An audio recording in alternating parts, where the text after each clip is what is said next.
Assalamualaikum warahmatullahi wabarakatuh. Good morning my students. How are you doing? Selamat pagi anak-anak, apa kabarnya nih hari ini? Semoga selalu dalam keadaan yang sehat. Before we start our lesson today, let's reciting basmalah together. Bismillahirrahmanirrahim. So, in today's lesson, you are going to learn about gaya dan bernyanyi lagu daerah. Oke, ini adalah peta kompetensi pembelajaran gaya dan bernyanyi lagu daerah. Yang pertama yang akan kalian pelajari adalah kedudukan dan fungsi musik atau lagu di daerah Indonesia. Yang kedua yaitu teknik dan gaya bernyanyi. Yang ketiga yaitu latihan bernyanyi lagu daerah secara unisono. Oke, selanjutnya yaitu kedudukan dan fungsi musik dalam tradisi masyarakat Indonesia.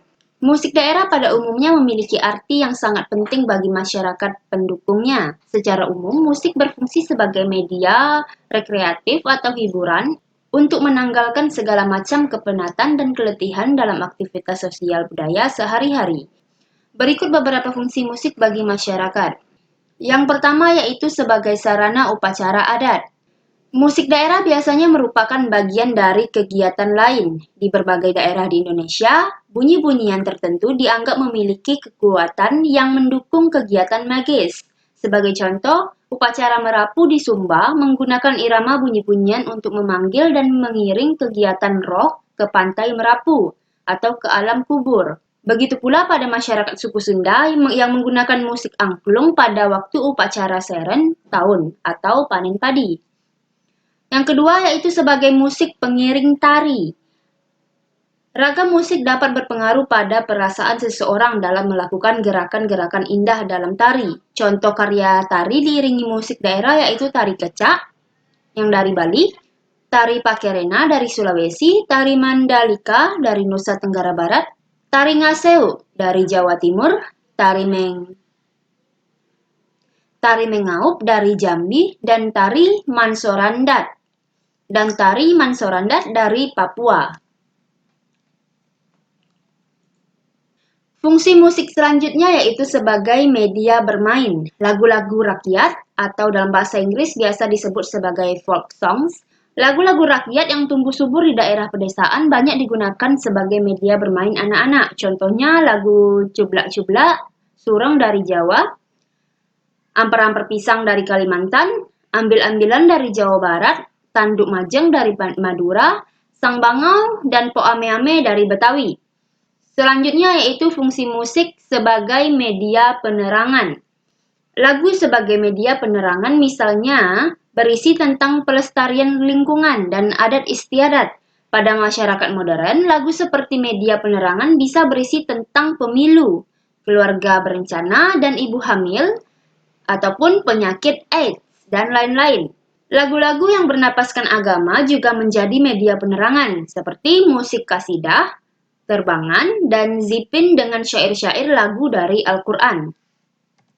Selanjutnya yaitu teknik dan gaya bernyanyi dalam musik tradisional. Musik vokal dalam musik tradisi di Indonesia amat beragam. Pada masyarakat Sunda di Cianjur dikenal dengan sebutan mamaos atau mamaca. Mamaos adalah tembang yang telah lama dikenal jauh sebelum Indonesia merdeka.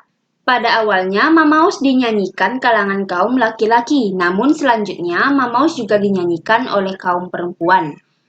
Bahan mamaos berasal dari berbagai seni suara Sunda, seperti pantun, beluk atau mamaca. Pada suku bangsa Jawa ada macapat. Mamaos pantun sering disebut papantunan, ada pupuh yang seringkali dikenal dengan tembang, ada juga istilah kawih dan sekar.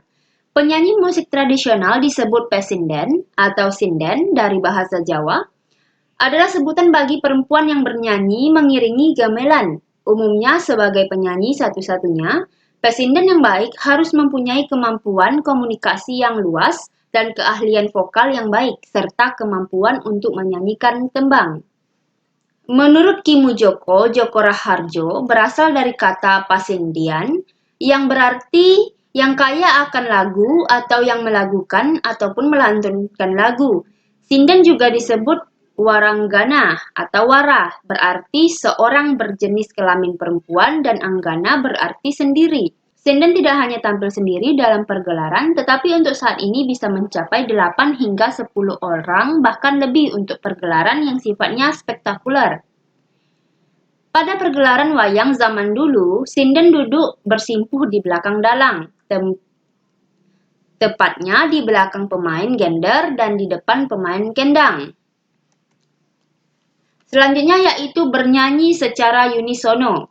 Bernyanyi unisono adalah bernyanyi satu suara. Banyak masyarakat dari beberapa suku di Indonesia yang hanya terbiasa bernyanyi dalam satu suara, yaitu suara dengan melodi pokok saja. Lagu yang diciptakan di setiap daerah sebagai warisan budaya mengandung nilai-nilai yang baik. Baiklah, sekian materi kita hari ini mengenai materi bab 2, yaitu tentang menyanyikan lagu daerah. That's all for today. Let's close our class by reciting Hamdalah. Alhamdulillahirobbil alamin. The last I say, Assalamualaikum warahmatullahi wabarakatuh.